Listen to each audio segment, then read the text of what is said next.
Namaste, future civil servants. Welcome to today's comprehensive daily current affairs session, specifically designed for your UPSC preparation. In this 20-minute video, we will be covering a range of topics, including HP's re-entry into the Indian tablet market, the launch of free competitive exam coaching in Madhya Pradesh, and significant developments in West Bengal's cabinet meeting. We will also discuss the recent hantavirus case and its implications. These topics are not only relevant to current events, but also have significant connections to the UPSC syllabus, particularly in areas like economy, polity, and international relations. As the exams approach, it's crucial to stay updated on such developments. I encourage you to take notes and engage with the content. Don't forget to check the comment section for practice questions related to today's topics, which will help you assess your understanding and retention. Let's get started and make the most of this session. HP Inc. is making a comeback in the tablet category after exiting the market in 2011 with the launch of the OmniPad 12, a tablet aimed at students, first-time users and professionals on the go, beginning with India, the world's fastest-growing market for global brands. This move is significant as India has become a crucial market for tech companies, with the tablet market expected to grow exponentially in the coming years. The company's re-entry into the tablet market had been kept under wraps until the device debuted at an event at the company's Gurgaon office. HP, the world's second-largest PC maker by market share, is not new to the tablet category. The company once sold tablets under the touchpad brand, which rivaled the iPad. However, it proved to be one of the shortest-lived tablet brands on the market. In 2010, HP acquired Palming, a struggling mobile device maker, for $1.2 billion and saw an opportunity to differentiate its tablets from rivals through the WebOS operating system, one of the first mobile operating systems with strong multitasking capabilities. The OmniPad 12 is priced at 48,999 rupees and will be available from June. It is powered by Qualcomm Inc. Snapdragon processor, runs on Alphabet Inc.'s Android operating system, and features a 12-inch screen display, a detachable keyboard, and up to 18 hours of battery life. This launch is relevant for UPSC aspirants, particularly in the context of Paper 2, which covers topics related to science and technology, and Paper 3, which covers topics related to economy and international relations. The growth of the tablet market in India can be linked to the government's initiatives, such as the Digital India program, which aims to increase digital literacy and promote the use of technology in various sectors. The impact of HP's re-entry into the tablet market will be significant, as it will increase competition in the market, which is currently dominated by Apple Inc. and Samsung Electronics. This can lead to lower prices and better quality products for consumers. Additionally, the growth of the tablet market can have a positive impact on the Indian economy, as it can create new job opportunities and increase revenue for the government. From a policy perspective, the government's initiatives such as the Make in India program and the National Policy on Electronics 2019 can play a crucial role in promoting the growth of the tablet market in India, as HP Inc. makes a comeback in the tablet. In other news, Union Agriculture Minister Shivraj Singh Chauhan has launched Mama coaching classes in Madhya Pradesh's Vidisha to provide free coaching and guidance for competitive examinations to economically disadvantaged yet talented students. This initiative aims to enhance students' performance and readiness for competitive exams, like Joint Entrance Examination, or JEE, and National Eligibility Cum Entrance Test, or NEET. The importance of such initiatives cannot be overstated, as they cater to the needs of talented students from economically weaker sections of society. In India, access to quality education and coaching for competitive exams is often limited by financial constraints. This can hinder the progress of deserving students, leading to a loss of talent and potential. The launch of Mama coaching classes is a step towards addressing this issue, as it provides free guidance and coaching to students who cannot afford it otherwise. The coaching center was inaugurated at the Osho Ashram campus in Indraprastha Colony, Vidisha, which is represented by Chauhan in the Lok Sabha. The primary objective of Mama coaching classes is to provide free guidance to economically disadvantaged but talented youth to better prepare for competitive examinations. Chauhan emphasized that no talented youth's dreams should remain unfulfilled due to a lack of money or resources.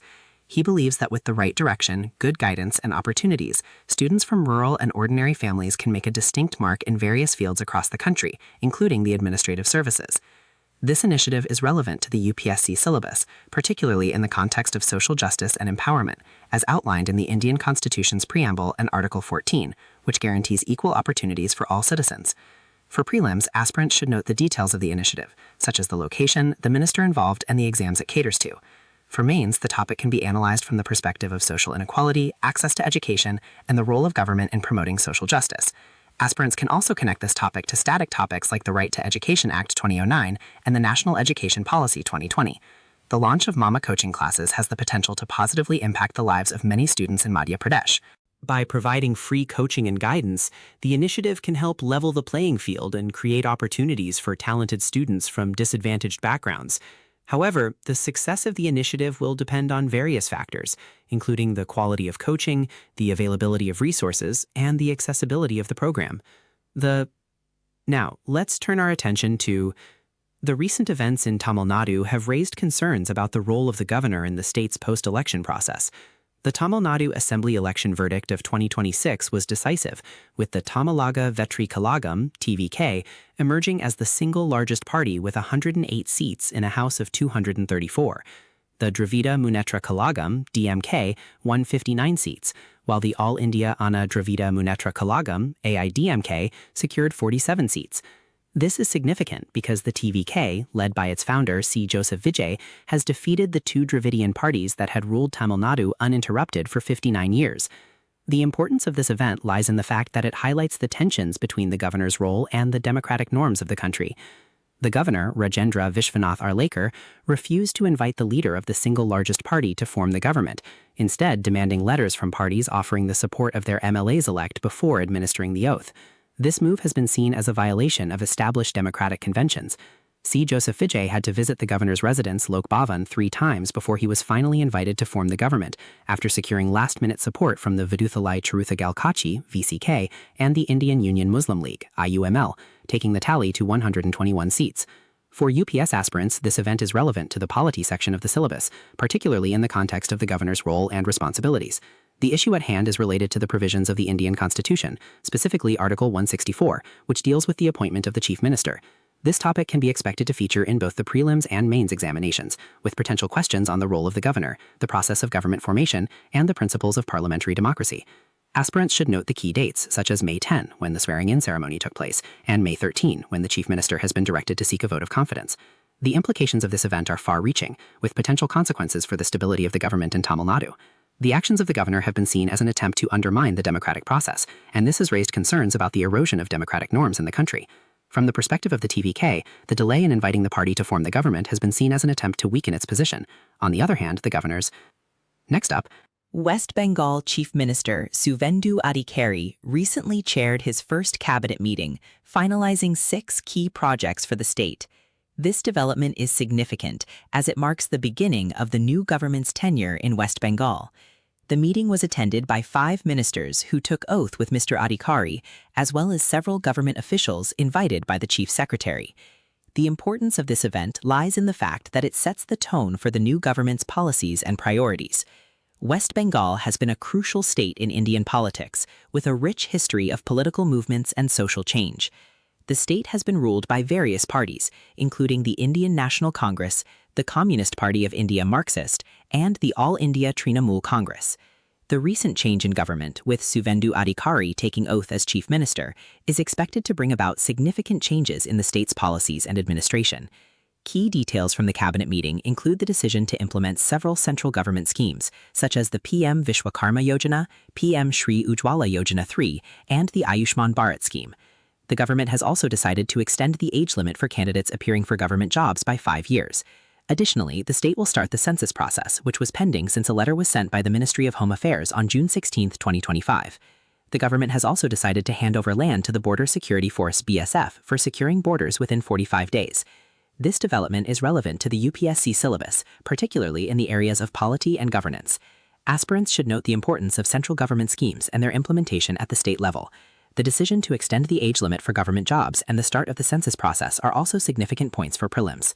For mains, aspirants can analyze the impact of these decisions on the state's administration and the potential benefits and challenges associated with them. Related topics from the syllabus include the role of the Chief Minister, the Cabinet, and the implementation of central government schemes. The government's role in implementing these decisions is crucial, as it will have a significant impact on the state's development and administration.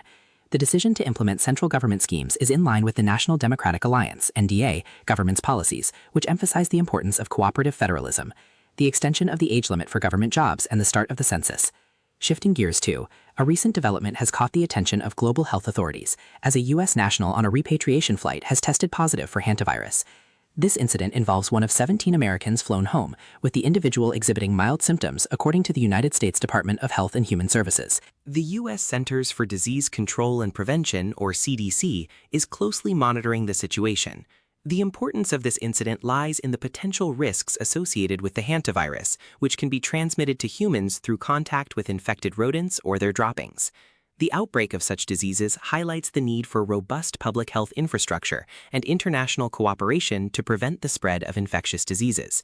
The COVID-19 pandemic has shown us the devastating impact of a rapidly spreading virus, and it is crucial that we learn from past experiences to mitigate the effects of future outbreaks.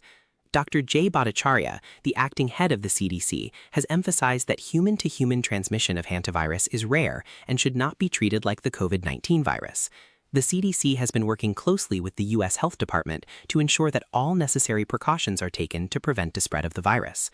As of now, 17 Americans have been repatriated, and one of them has tested positive for hantavirus.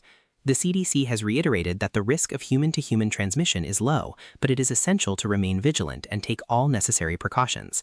This incident is relevant to the UPSC syllabus, particularly in the context of Paper 2, which deals with international relations and health. The topic of global health governance and the role of international organizations like the World Health Organization, or WHO, is an essential part of the syllabus. Aspirants should be aware of the key facts, including the name of the disease, the number of people affected, and the role of organizations like the CDC. For prelims, aspirants should remember the full form of CDC, which is the Centers for Disease Control and Prevention, and the name of the acting head, Dr. Jay Bhattacharya. For mains, aspirants can analyze the impact of global health outbreaks on international relations and the role of governments in preventing the spread of diseases. The Indian government has been proactive in dealing with global health outbreaks, and the Ministry of Health and Family Welfare has been working closely with international organizations to strengthen India's public health infrastructure. The government has also launched several initiatives. Also making headlines today, the makers of the documentary Gaza, Doctors Under Attack have won the British Academy of Film and Television Arts, or BAFTA TV Awards, in the Current Affairs category, despite being dropped by the British Broadcasting Corporation, or BBC. This documentary features first-hand accounts from Palestinian health workers in Gaza and was honored at London's Royal Festival Hall, nearly a year after the BBC declined to broadcast it, citing concerns over partiality. The documentary's journalist and presenter, Ramita Navai, slammed the BBC during her acceptance speech, stating that more than 1,700 Palestinian doctors and healthcare workers have been killed and over 400 have been detained during Israel's war on Palestinians in Gaza. This controversy is important because it highlights the issue of censorship and freedom of speech in media, particularly in the context of sensitive geopolitical issues like the Israel-Palestine conflict. The BBC originally commissioned the documentary from the independent production company Basement Films more than a year ago, but delayed and eventually dropped it. The documentary was later aired by Channel 4, a British public service television broadcaster. The BAFTA TV Awards ceremony was aired on BBC One with a delay of more than 2 hours, and the BBC edited portions of Navai's remarks from its televised broadcast after consultations with its compliance team. Key details include the fact that the documentary won the BAFTA TV Award in the Current Affairs category, and the BBC's decision to drop the documentary was widely criticized. The documentary's investigation found that over 1,700 Palestinian healthcare workers have been killed and more than 400 have been detained. The journalist and presenter, Ramita Navai, dedicated the award to Palestinian medical workers being held in Israeli prisons. The executive producer, Ben Dapir, also criticized the BBC during his acceptance speech, questioning whether the BBC would drop them from the BAFTA screening. This issue is relevant to the UPSC syllabus, particularly in the context of international relations and polity. Aspirants should note that this controversy raises questions about media censorship, freedom of speech, and the role of governments in regulating media content. For prelims, aspirants should remember the key facts and figures, such as the number of Palestinian healthcare workers killed and detained, and the fact that the documentary won the BAFTA TV Award. For mains, aspirants can analyze the impact of media censorship on democracy and the role of governments in regulating media content, connecting it to related static topics like the freedom of speech and. In today's session, we covered 6 key stories, including HP's re-entry into the tablet market, free competitive exam coaching in Madhya Pradesh, and the first cabinet meeting chaired by West Bengal Chief Minister Suvendu Adhikari. Remember, for exams, it's crucial to note the significance of India's growing electronics market, the importance of government initiatives in promoting education, and the role of cabinet meetings in policymaking. For a detailed review, refer to the PDF notes available in the description. Practice related previous year questions to reinforce your understanding. Stay committed to your preparation journey, and don't hesitate to reach out if you have any questions. Thank you for watching, and don't forget to subscribe for daily updates. We wish you all the best in your preparation and look forward to guiding you throughout your journey towards success.